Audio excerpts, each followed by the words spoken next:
Hi friends, எல்லோருக்கும் வணக்கம். This is Shivaji. Stop loss strictly maintain பண்ணுங்கள். Stop loss இல்லாமல் no trade. Trading அப்படின்றது ஒன்று ஸ்டாப் லாஸ் இல்லாமல் கிடையவே கிடையாது, அது புரிஞ்சுக்கங்க. நிறைய பேர் வந்து வித்தவுட் ஸ்டாப் லாஸ் ட்ரேடிங் ஏதாச்சும் கிடைக்குமா, ஒரு செட்டப் கிடைக்குமா, ஒரு ஸ்ட்ராட்டஜி கிடைக்குமா, அதாவது ஸ்டாப் லாஸே போடாமல் ஒரு ஏதாச்சும் ஒரு ட்ரிக்ஸ் இருந்தால் சொல்லுங்கள், அந்த மாதிரிலாம் கேட்குறீங்க. உங்களை ஏமாத்துறதுக்காகவே நிறைய பேர் சில பேர் இருக்காங்க. ஸோ அந்த மாதிரி நம்பி ஏமாறாதீங்க. ஸ்டாப் லாஸ் வந்து எவ்ரி ட்ரேடுக்கு பின்னாடியும் ஸ்டாப் லாஸ் இருக்கும். ஸ்டாப் லாஸும் ஹிட்டாகவும் ஆகும், ஓகேங்களா? அது புரிஞ்சுக்கங்க. ஸ்டாப் லாஸ் ஹிட்டாக வருது ரொம்ப கம்மியாக இருக்கணும். அதாவது 10 டைம் நீங்கள் ட்ரேட் எடுத்திங்கன்னா 3 டைம் இல்லை 4 டைம் ஸ்டாப் லாஸ் ஹிட் ஆனாலும் பரவாயில்ல, 6 டைம் இல்லை 7 டைம் டார்கெட் ஹிட் ஆனாலும் பரவாயில்ல, ஓகேங்களா? ஸோ உங்களுடைய அக்யூரசி லெவலில் இன்க்ரீஸ் பண்ணுங்கள், கொஞ்சம் கொஞ்சமாக இன்க்ரீஸ் பண்ணுங்கள். அதை விட்டுட்டு ஸ்டாப் லாஸ் இல்லாமல் ட்ரேட் பண்ணலாம் அப்படின்னு ஒரு கற்பனை உலகத்தில் வராதிங்க ஃப்ரெண்ட்ஸ். ஓகே, சரி ஃப்ரெண்ட்ஸ், இந்த வீடியோக்கு போகிறதுக்கு முன்னாடி என்னுடைய சப்ஸ்கிரைபர்ஸ், வியூவர்ஸ், ஃப்ரெண்ட்ஸ் எல்லோருக்கும் என் மனமார்ந்த நன்றிகளை தெரிவிச்சுக்கிறேன். இன்றைக்கி ஜாயின் பண்ண அனைத்து வெபினார் ஸ்டூடெண்ட்ஸ்க்கும் இந்த வீடியோ மூலிமா அவங்களுக்கும் சில விஷயம் வந்து தெரிவிச்சுக்கிறேன். ஓகே, அதாவது வெபினார் அட்டென்ட் பண்ணிட்டா எல்லாம் வந்துடும் அப்படின்றது கிடையாது. நிறைய நாலேஜ் கிடைக்கும் உங்களுக்கு, ஓகேங்களா? ஸோ வெபினாரில் நிறைய நாலேஜ் கிடைக்கும். உங்களுக்கு ஒரு பேக் சப்போர்ட்டாக நான் இருப்பேன், ஓகேங்களா? அதாவது அந்த என்னுடைய ப்ரைமில் நீங்கள் ஜாயின் பண்ணிவிடுவீங்க இல்லைங்களா? ஸோ மந்த்லி 700 பே பண்ண வேண்டிய அவசியம் கிடையாது. ஸோ நீங்கள் ப்ரைமில் ஜாயின் பண்ணிட்டீங்கன்னா உங்களுக்கு நாலேஜ் கூட என்னுடைய சப்போர்ட்டும் உங்களுக்கு கிடைக்கிறப்ப நீங்கள் ஈஸியாக கற்றுக்கலாம். ஸோ வெபினாருக்கு வந்து அது ஒரு ஃபெசிலிட்டிக்கு உங்களுக்கு, ஓகேங்களா? சரி ஃப்ரெண்ட்ஸ், இந்த வீடியோவில் நம்ம என்ன பார்க்க போகிறோன்னா, சார் நீங்கள் ஸ்ட்ராட்டஜி அப்படின்னு சொல்கிறீங்க. அந்த ஸ்ட்ராட்டஜினா எப்படி, அது கொஞ்சம் எங்களுக்கு எளிமையாக புரிய வைங்க, நாங்கள் பேசிக் ட்ரேடர்ஸ் அப்படின்னு கேட்டிருக்கீங்க. முக்கியமாக ஒரு விஷயம் சொல்ல கேட்டுங்க. ஸ்ட்ராட்டஜி பின்னாடி ஓடுறத விட என்ன நடக்குதுன்னு மார்க்கெட்டில் புரிஞ்சுக்குங்க. ஸ்ட்ராட்டஜின்றது ஒவ்வொருத்தர் நீங்களும் உருவாக்கலாம், புதுசாக வந்தவங்க எல்லாருமே வந்து ஸ்ட்ராட்டஜி உருவாக்கலாம். ஏன்னா ஒருத்தருக்கு ஈஸியாக வர்றது வந்து அவங்க தெரிவிச்சுக்கோங்க, எனக்கு இந்த ட்ரேடிங் பண்ணால் எனக்கு ஈஸியாக இருக்குது, எனக்கு இதில் நிறைய ட்ரிக்ஸுங்க தெரியுது அப்படின்றத ஒரு ஸ்ட்ராட்டஜி உருவாக்கி சொல்கிறது தான் ஒரு ஸ்ட்ராட்டஜி. அதே ஸ்ட்ராட்டஜி இன்னொருத்தருக்கு ஷூட் ஆகும் அப்படின்றது வந்து ஒரு என்ன சொல்கிறது 50-50 தான்.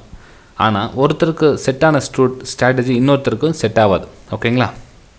சரி ஃப்ரெண்ட்ஸ்,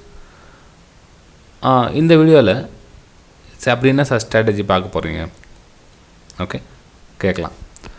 சரி வாங்க ஃப்ரெண்ட்ஸ் பார்க்கலாம். இப்போது ஒரு எக்ஸாம்பிள், இப்போது இந்த லைன் போட்டிருக்கீங்களா, இது வந்து ஒரு 200 EMA அப்படின்னு வச்சுக்கலாம். நீங்கள் இண்டிகேட்டர் யூஸ் பண்ணலாம்னா இல்லைனா ஒரு எக்ஸாம்பிளுக்காக சொல்கிறேன், ஒரு 200 EMA அப்படின்னு நீங்கள் வச்சுக்கலாம் ஒரு லைன்.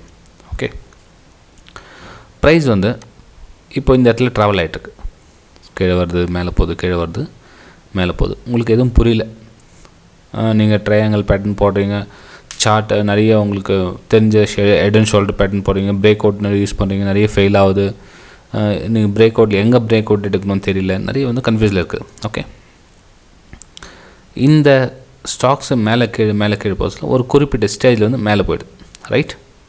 அதாவது இது 200 EMA இருக்கட்டா இல்லை வேறு என்னென்னா ஒரு நீங்களே கூட ஒரு லைன் போட்டுக்கோங்களேன். ஒரு சார்ட்டை அதாவது மார்க்கெட் ட்ரேடிங் ஆகிட்டு சொல்லும், நீங்கள் ஒரு ட்ரா பண்ணி லைன் போட்டுக்கோங்க. இல்லை லைன் போட தெரியல அப்படின்னா நீங்கள் 200 EMA யூஸ் பண்ணிக்கலாம். ஓகே, சரி ஃப்ரெண்ட்ஸ், இப்போது இந்த லைன் தாண்டி மேலே போயிடுச்சு இல்லைங்களா? ஸோ இதுக்கு வந்து பவர் வந்துடுச்சு, ரைட்? அதாவது இங்கே இருக்கிற சார்ட்டுக்கும் வந்து பவர் வந்துடுச்சு, ரைட்? இது வந்து க்ரீன் ஏரியா, இது வந்து ரெட் ஏரியா. உங்களுடைய இது இமேஜ் பண்ணிக்கோங்க, இது வந்து ரெட் ஏரியா. ரெட் ஏரியாவில் என்ன பண்ணலாம், எவ்ரி பிரேக் டவுன் இந்த இடத்துல கிடைக்குமா அப்படின்னு தேடலாம். இந்த ஏரியாவில் இந்த அப்பர் சைடில் என்ன பண்ணலாம், எவ்ரி பிரேக்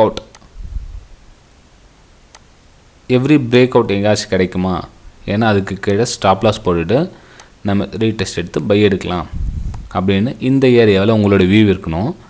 அதே சமயத்தில் வீக் ஏரியாவில் ஒரு பிரேக் டவுன் ஆகுமா அப்படின்னு இந்த சைடு உங்களோட வியூ இருக்கணும். ஃப்ரெண்ட்ஸ், இது உங்களுக்கு பேசிக் ட்ரேடர்ஸ்க்கு வந்து ஈஸியாக புரியும்னு நினைக்கிறேன். ஏன்னா வந்து இதை விட எளிமையாக வந்து நிறைய பேர் எப்படி சொல்கிறதுன்னு தெரியல. உங்களுக்கு ஒரு வேளை சார்ட்டை பற்றி தெரியல, கேண்டில்லாம் என்னென்னு தெரியல, ப்ரைஸ்னால் என்னென்னு தெரியல, சப்போர்ட் அண்ட் ரெசிஸ்டன்ஸ் தான் என்னென்னு தெரியல அப்படின்னு தெரியல அப்படின்னா என்னுடைய பழைய வீடியோஸ் எல்லாம் இருக்கும் பாருங்கள். அதை பார்த்துட்டு அதுக்கப்புறம் வந்து வந்தீங்கன்னா அது புரியுது உங்களுக்கு. நீங்கள் இது வந்து அட்லீஸ்ட் ஒரு இதுவும் பேசிக் சேர்ந்து தான் இது ஒன்றும் பெரிய இந்த விஷயம் கிடையாது, சாதாரண விஷயம் தான் அது. ஓகேங்களா? அதாவது உங்களுடைய வியூ எப்படி இருக்கணுன்றதுக்காக ஒரு பை சைடு வியூ எங்கே இருக்கணும், சேல் சைட் வியூ எங்கே இருக்கணும், உங்களுடைய மைண்ட் செட் நீங்கள் என்ன பண்ணுறீங்கன்னா, நீங்கள் ஒரு டவுன் சைடில் வந்து ஒரு பிரேக் அவுட்காக வெயிட் பண்ணுறீங்க. ஓகேங்களா? இப்போ இந்த இடத்துல இது ரெட் ஏரியா அப்படின்னா நீங்கள் என்ன பண்ணுறீங்கன்னா, ஸ்டாக்ஸ் இப்படி வந்து இப்படி போகும், நம்ம இந்த இடத்துல பை எடுக்கலாம் அப்படின்னு வெயிட் பண்ணுறீங்க. ஆப்போசிட்டாக வெயிட் சொல்லணும்னா ஆகுனா சும்மா ஃபால்ஸ் பிரேக் அவுட் மாதிரி ஆகிட்டு அதுக்கப்புறம் கீழே வரும். ஓகே, இதுதான் வந்து நிறைய உங்கள் சின்ன மிஸ்டேக் தான், பெரிய மிஸ்டேக்ஸ் ஒன்றும் கிடையாது, ஆனால் பெரிய லாஸ் ஆகும். அதாவது நீங்கள் சைக்காலஜிக்கல் லெவலில் வந்து ரொம்ப பாதிக்கப்படுவீங்க. என்னடா அது பிரேக் அவுட் ஆச்சு, மேலே போயிட்டு கொஞ்சம் தூரம் கூட போகல, நம்ம டார்கெட் இங்கே சம்வேர் எங்கே வச்சுருப்பீங்க, அவ்வளோ தூரம் போகல, திரும்ப வந்து நம்ம ஸ்டாப்பில் ஹிட் ஆகிடுச்சு அப்படின்னா நீங்கள் அந்த நான் சொல்ல கால்குலேஷன் யூஸ் பண்ணி பாருங்கள். நீங்கள் ஃபால்ஸ் பிரேக் அவுட்லேருந்து நிறைய டைம் வந்து எஸ்கேப் ஆகிடுவீங்க இந்த மாதிரி டைமில். அப்போ என்ன ஆகுனா, சேல் சைடு போக சொல்லி உங்களுடைய எண்ணம் வந்து பிரேக் டவுன் ஆகாதா அப்படின்ட்டு வெயிட் பண்ணுவீங்க. ஸ்டாக்ஸ் மேலே போனாலும் நீங்கள் பை பண்ண மாட்டீங்க, ஏன்னா குறிப்பிட்ட ஏரியா தாண்டவரில் நீங்கள் ஹோல்ட் பண்ணுவீங்க. அதே சமயம் மேலே போயிட்டதுக்கப்புறம் இதில் வந்து நீங்கள் சேல் சைடு உங்களுடைய வியூ வராது, திரும்பவும் கரெக்ஷன் ஆகிட்டு பை ஆகாமா பிரேக் அவுட்டுக்காகவே வெயிட் பண்ணிட்டுருப்பீங்க இந்த ஏரியாவில்.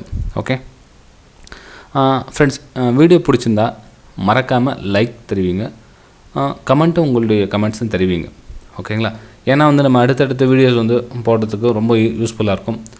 நீங்கள் என்னுடைய ப்ரைம் டெலிகிராம் சேனலில் ஜாயின் பண்ணிக்கணும் அப்படின்னு விருப்பப்பட்டீங்கன்னா இந்த வீடியோக்கு டிஸ்கிரிப்ஷன் லிங்க் கொடுத்துருக்கு பாருங்கள். Alice Blue, Upstox, Fyers, Angel Broking, இந்த 4 லிங்க்கில் ஏதாச்சும் ஒரு லிங்க்கில் நீங்கள் அக்கௌண்ட் ஓப்பன் பண்ணிட்டீங்கன்னா என்னுடைய ப்ரைம் டெலிகிராம் சேனலில் நீங்கள் ஜாயின் பண்ணிக்கலாம். ப்ரைம் டெலிகிராம் சேனல் என்னன்னா ஜஸ்ட் பியூர்லி லேர்னிங் பர்பஸ்க்காக லைவ் மார்க்கெட்டில் என்னோடய வியூவை உங்கள் கூட ஷேர் பண்ணிக்குவேன், அவ்வளோதான். ஓகேங்களா? உங்களுக்கு எந்த ஒரு கோச்சிங்கும் கொடுக்குறதில்ல, அதில் உங்களுக்கு நான் எந்த விஷயமும் சொல்லியும் கொடுக்குறதில்ல. என்னோடய வியூவை நீங்கள் பார்க்கலாம் ப்ரைமில் ஜாயின் பண்ணிட்டீங்கன்னா. என்னோடய வெபினார் ஸ்டூடெண்ட்ஸ் எல்லாம் வந்து அவங்களோட டவுட்ஸை வந்து அந்த ப்ரைமில் கிளாரிஃபிகேஷன் பண்ணிக்குவாங்க. நான் சென்ட் பண்ணுறதும் நான் சொல்லிக் கொடுத்த விஷயம் அவங்களுக்கு புரியுதா அப்படின்றத அவங்க மேட்ச் பண்ணிக்குவாங்க அதில். ஓகேங்களா? ஒருவேளை நீங்கள் வெபினார் அட்டன் பண்ண முடியல சார், என் கூட அவ்வளோ பெரிய ஃபீஸ் கொடுத்து என்னால் அட்டன் பண்ண முடியலன்றவங்க நீங்கள் ஜஸ்ட் அக்கௌண்ட் ஓப்பன் பண்ணி அந்த ப்ரைமில் ஜாயின் பண்ணிக்கிட்டிங்கன்னா ஒரு 3 மாதம் 6 மாதம் வாட்ச் பண்ணிகிட்டே வந்தீங்கன்னா கொஞ்சம் கொஞ்சமாக உங்களுக்கு புரியும் ஃப்ரெண்ட்ஸ். ஓகே சரி, ப்ரைமில் ஜாயின் பண்ணால் என்ன சார் எங்களுக்கு என்ன லைவ் மார்க்கெட்டில் எது மாதிரி வியூனா, ஃபார் எக்ஸாம்பிள் பாருங்கள், இப்போ இந்த இதில் பை சைடு வியூ, அதாவது டாடா ஸ்டீல் வந்து 1447க்கு மேலே போனால் பை எடுங்க, 1454 டார்கெட்டு, 1439 வந்து எஸ்எல்லு. ஏன் அந்த பக்கம் பை எடுத்தேன்? சேம் அதே லாஜிக் தான். இப்போது ஒரு குறிப்பிட்ட ஏரியா தாண்டிடுச்சு, இது வந்து பை ஜோனில் ஸ்ட்ராங்காக இருக்குது, அகைன் இன்னொரு பிரேக் அவுட் வந்தால் பை எடுங்க அப்படின்னு சொல்லியிருக்கேன். ஸோ அதுக்கப்புறம் வந்து பையும் வந்திருக்கு, ஒரே கண்ணில் டார்கெட்டும் ஹிட் ஆகிருக்கு. இது வந்து ஜஸ்ட் என்னோடய வியூ தான். உங்களுக்கு சில டைம் ஸ்டாப் லாஸும் ஹிட் ஆகும், ஸ்டாப் லாஸுக்கும் ரீசன் இருக்கும். ஓகேங்களா? நீங்கள் அதாவது உங்களுக்கு விருப்பம் இருந்தால் நீங்கள் ஜாயின் பண்ணிக்கலாம் லைவ் மார்க்கெட்டில். எந்தெந்த வியூ, எத்தனை ஒரு நாளைக்கு எத்தனை கால்ஸ், எத்தனை டிப்ஸ் கொடுப்பீங்கன்னு கேட்பீங்க. அது டிப்ஸு கால்ஸ் அது மாதிரி ஒரு நோக்கத்தை எடுக்காது. உங்களுக்கு ஸ்டாக் மார்க்கெட்டில் சார்ட்டை பற்றி கற்றுக்கணும், இல்லை ஸ்டாக் மார்க்கெட் தெரிஞ்சுக்கணும் அப்படின்னு விருப்பம் இருந்தால் மட்டும் ஜாயின் பண்ணிங்க. டிப்ஸு கால்ஸ் அந்த மாதிரி எதிர்பார்த்து ஜாயின் பண்ணாதீங்க ஃப்ரெண்ட்ஸ். ஓகேங்களா? சரி, அதுக்கப்புறம் இதில் ஒன்று லாஸ்ட்டாக ஒரு சின்ன விஷயம் உங்களுக்கு சொல்லிக்கிறேன். ஓகேங்களா? ஏன்னா இந்த இடத்துல பிரேக் அவுட் ஆனது வெயிட் பண்ணுறீங்க, ரைட்? இது டைம் ஃப்ரேம் பாருங்கள். இது 1 hour சார்ட்டில் இது மாதிரி ஒரு லைனுக்கு அப்புறம் ட்ராவல் பண்ணிகிட்டு இருக்குது. நீங்கள் என்ன பண்ணுறீங்கன்னா, இந்த ஏரியா தாண்டிடுச்சு இல்லைங்களா, தாண்டிட்டதுக்கப்புறமா இது என்ன பண்ணுங்கள், நீங்கள் அப்படியே நீங்கள் 15 minutesல எடுத்துக்கங்க, ஜூம் பண்ணி. அதாவது இந்த ஏரியாவை நீங்கள் 15 minutesல எடுத்துக்கங்க. ஏன்னா 15 minutes ஒரு பிரேக் அவுட் வராதா அப்படின்னு வெயிட் பண்ணுங்கள். அதுக்கப்புறம் அதையே சுருக்கி 5 நிமிஷம் 2 நிமிஷம் 1 நிமிஷத்துக்கு போயிடுங்க. அப்போ என்ன ஆகுனா உங்களுக்கு அக்யூரசி லெவல் வந்து இன்னும் அதிகரிக்கும். அக்யூரசி லெவல் அதிகரிக்கணும் என்ன பண்ணும், உங்களுக்கு அந்த சார்ட் இந்த ஏரியா வந்து உங்களுக்கு கிட்டத்தட்ட உங்களுக்கு டவுன் ட்ரெண்ட் மாதிரி தெரியும். ஏதோ 1 minute இந்த மாதிரி வந்துட்டுருக்கும். இது இந்த சின்ன ஏரியாவே உங்களுக்கு இது மாதிரி தெரியும். அப்போ என்ன பண்ணலான்னா உங்களுக்கு ஒரு ட்ரெண்ட் லைன் ட்ராப் பண்ணிக்கங்க, ஒரு பிரேக் அவுட்டுக்காக வெயிட் பண்ணுங்கள், கீழே ஸ்டாப் லாஸ் போடுங்க. ஏன்னா உங்களுக்கு பை ஜோனில் ஒரு நல்ல கம்மியான ப்ரைஸ் கிடைக்குது அப்படின்றத நீங்கள் இங்கே பார்க்கலாம். உங்களுக்கு கொஞ்சம் எக்ஸ்பீரியன்ஸ் இருந்ததுன்னா நீங்கள் 2-3 மானிட்டர் கூட யூஸ் பண்ணிக்கலாம். ஒரு மானிட்டரில் 1 hour சார்ட் போடுங்க, ஒரு மானிட்டரில் 15 minutes சார்ட் போடுங்க. ரெண்டும் உங்களுக்கு ஒரே டைரெக்ஷனில் போயிட்டே இருக்கும். அப்போ இதுவும் வந்து பை சைடுக்காக ஒரு பிரேக் அவுட்காக வெயிட் பண்ணலாம். ஓகேங்களா? இல்லை சார் என்கிட்ட பட்ஜெட் இல்லை அப்படின்னா ஒரு மார்க்கெட்லேயே நீங்கள் 2-3 பார்ட்டிஷன் பண்ணிக்கங்க, அதில் நீங்கள் பார்க்கலாம். ஓகேங்களா? இப்போ நம்ம சார்ட்டில் பார்த்தீங்கன்னா கூட எப்படி அது சார் பண்ணலாம் அப்படின்னு கேட்பீங்க. இது பாருங்கள், இப்போ பாருங்கள், இப்போ இருக்குதுன்னா நான் ஒரே இது லே அவுட் கொடுத்துருக்கேன். இதில் உங்களுக்கு டைம் ஃப்ரேம் தெரியல அப்படின்னா நீங்கள் என்ன பண்ணலாம், 2-3 இதோ மாற்றிக்கங்க. ஓகே, இது வந்து 3 டைம் ஃப்ரேமாக மாற்றிக்கிட்டீங்களா? ஸோ இது மாதிரி 3 டைம் ஃப்ரேம் பார்த்திக்கலாம். இல்லை 2 போதும் சார் எனக்கு அப்படின்னா 2 மேலே கீழே வர மாதிரி பண்ணிக்கலாம், இல்லை கீழே மேலே பக்கத்தில் வர மாதிரி பண்ணிக்கலாம் நீங்கள். ஓகேங்களா?